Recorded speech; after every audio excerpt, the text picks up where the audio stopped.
ഈ വീഡിയോയിൽ നമുക്ക് ബ്ലെൻഡർ ഉപയോഗിച്ചിട്ട് ഒരു 3D പില്ലോ ക്രിയേറ്റ് ചെയ്യാൻ നോക്കാം. ഇത് ഞാൻ ഒരു ബേസിക് ആയിട്ടൊന്ന് പറഞ്ഞു തരുന്നുള്ളൂ. നിങ്ങൾക്ക് പല രീതിയിലും പില്ലോ നിർമ്മിക്കാം. ഇത് ഞാൻ നേരത്തെ ക്രിയേറ്റ് ചെയ്ത് വെച്ചൊരു പില്ലോ ആണ്.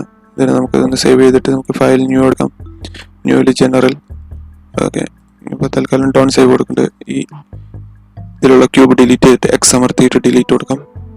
എന്നിട്ട് നമുക്ക് ഷിഫ്റ്റ് ചെയ്യാൻ അമർത്തിയിട്ട് മെഷ് എടുക്കാം. ഞാനിതിൽ പറയുന്ന ഷോർട്ട് ഫോം ഒക്കെ എൻ്റെ പഴയ ഒരു ബ്ലെൻഡർ ഫുൾ ട്യൂട്ടോറിയൽ വീഡിയോ ഞാൻ അപ്ലോഡ് ചെയ്തിട്ടുണ്ട്. അത് നിങ്ങൾക്ക് കണ്ടു പറഞ്ഞാൽ എല്ലാം മനസ്സിലാവും. ഇത് ഞാനിപ്പോൾ ബേസിക് ആയിട്ടെല്ലാം പറഞ്ഞു പോകുന്നുള്ളൂ. നിങ്ങൾക്കത് വേണമെങ്കിൽ ഒന്ന് പഴയ ഒരു വീഡിയോ ഒന്ന് കണ്ടു നോക്കുക. ഞാനിതിൽ ആഡ് ചെയ്യുന്നതാണ്. പ്ലെയിൻ അമർത്തിയിട്ട് സൂം ചെയ്തിട്ട് ടാബ് അമർത്തിയിട്ട് എഡിറ്റ് മോഡിലൊക്കെ മേലാണ് എഡിറ്റ് മോഡിലാക്കിയിട്ട് കൺട്രോൾ ആർ അമർത്തിയിട്ട് കട്ടിങ്ങിലുണ്ട് ലൂപ്പ് കട്ട് ഓപ്ഷൻ എടുക്കാം. ലൂപ്പ് കട്ട് ഓപ്ഷനിൽ റൈറ്റ് ക്ലിക്ക് കൊടുത്തിട്ട് നമുക്കൊരു 10 കട്ട് കൊടുക്കണം. 10 കൊടുത്തിട്ട് എഗെയിൻ കൺട്രോൾ ആർ അമർത്തി ലൂപ്പ് കട്ട് എഗെയിൻ സെൻറ്ററിൽ. Okay, 10 numbers. ഓക്കെ, ഇതിന് ശേഷം നമുക്ക് ഒന്ന് സെലക്ട് ചെയ്യാം. മൊത്തത്തിൽ സെലക്ട് ചെയ്തിട്ട് അമർത്തിയിട്ട് കുറച്ചൊന്ന് എക്സ്ട്രൂഡ് ചെയ്യാം. അമർത്തി ഒന്ന് എക്സ്ട്രൂഡ് ആണ്. ഓക്കെ, അതിനുശേഷം നമുക്ക് ടാബ് അമർത്തിയിട്ട് ഒബ്ജക്റ്റ് മോഡിൽ ഫിസിക്കൽ പ്രോപ്പർട്ടിയിൽ പോവാം. ഫിസിക്കൽ പ്രോപ്പർട്ടിയിൽ ക്ലോത്ത് എന്ന ഓപ്ഷൻ ഉണ്ടാവും. ക്ലോത്ത് എന്ന ഓപ്ഷനിൽ നേരെ താഴത്ത് പോയി പറഞ്ഞാൽ പ്രഷർ എന്ന ഓപ്ഷൻ ഉണ്ടാവും. പ്രഷർ ടിക്ക് മാർക്ക് കൊടുത്തതിന് ശേഷം 2.5 അല്ലെങ്കിൽ ഏതെങ്കിലും നമുക്കൊന്ന് അമർത്തി നോക്കാം. ഓക്കെ, അതിന് ശേഷമായിട്ട് ലാസ്റ്റത്തെ ഓപ്ഷൻ ഫീൽഡ് വെയിറ്റ് എന്നൊരു ഓപ്ഷൻ അത് താഴത്തേക്ക് ആക്കിയിട്ട് ഗ്രാവിറ്റി എന്ന ഓപ്ഷൻ 0 ആക്കി കൊടുക്കാം. ഓക്കെ, എന്നിട്ട് ടൈം ലൈൻ ഒന്ന് പ്ലേ ചെയ്യാം.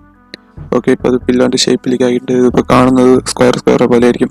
അതിന് നമുക്ക് റൈറ്റ് ക്ലിക്ക് കൊടുത്തിട്ട് ഷെയ്ഡർ സ്മൂത്ത് റൈറ്റ് ക്ലിക്ക് കൊടുത്തിട്ട് ഷെയ്ഡർ സ്മൂത്ത്. ഓക്കെ, ഇപ്പോൾ നമുക്ക് കുറച്ചൊരു ഇതുപോലെ ഉണ്ടാകും. പക്ഷെ നമുക്ക് അതിനകത്ത് ലുക്ക് നന്നാക്കാൻ വേണ്ടിയിട്ട് നമ്മൾ മോഡിഫയർ പാനലിൽ ആഡ് മോഡിഫയറിൽ കൊടുക്കുക. എന്നിട്ട് ലാസ്റ്റ് ഇതിൽ കുറച്ച് ഓപ്ഷൻസ് ഉണ്ടാവും. അതിൽ സബ് ഡിവിഷൻ സർഫേസ് കൊടുക്കാം.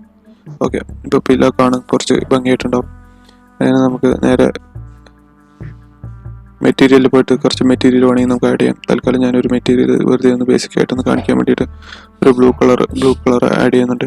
ഇത് നമുക്കിപ്പോൾ കാണില്ല. ഇപ്പോൾ കാണാൻ വേണ്ടിയിട്ട് നമ്മൾ വ്യൂവിൽ പോകാം. ഓക്കെ, ഇതിലിപ്പോൾ മെഴുക് പോലെ ഉണ്ടാവും. മെഴുക് മാറ്റാൻ വേണ്ടിയിട്ട് നമ്മൾ നേരെ റഫ്നെസ് ഒന്ന് കൂട്ടാം. റഫ്നെസ് കൂട്ടിയിട്ട്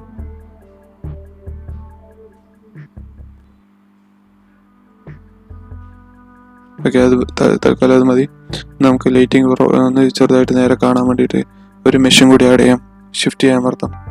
മെഷ് പ്ലെയിൻ അമർത്തുക. എന്നിട്ട് എസ് അമർത്തിയിട്ട് സൂം ചെയ്യാം, സ്കെയിൽ ചെയ്യാം. ഓക്കെ, ഇങ്ങനെയായിരിക്കും നമ്മുടെ പില്ലോ ഇരിക്കുക. പില്ലോൻ്റെ ക്യാമറ വ്യൂ ആണ് ഇങ്ങനെ മതി. ഓക്കെ, ഇതാണ് നമ്മുടെ ക്യാമറ വ്യൂ. ഇതുപോലെ നിങ്ങൾക്കും ക്രിയേറ്റ് ചെയ്യാം. ഈ വീഡിയോ എന്തെങ്കിലും സംശയം ഉണ്ടെങ്കിൽ കമൻറ്റ് ചെയ്യുക. വേറെ എന്തെങ്കിലും ഉപകാരപ്രദമായിട്ടുള്ള എന്തെങ്കിലും ഓപ്ഷൻ ഉണ്ടെങ്കിൽ നിങ്ങൾ അത് കമൻറ്റ് ചെയ്യുക. എനിക്കും പഠിക്കാം, എല്ലാവർക്കും പഠിക്കാം. Okay, thank you.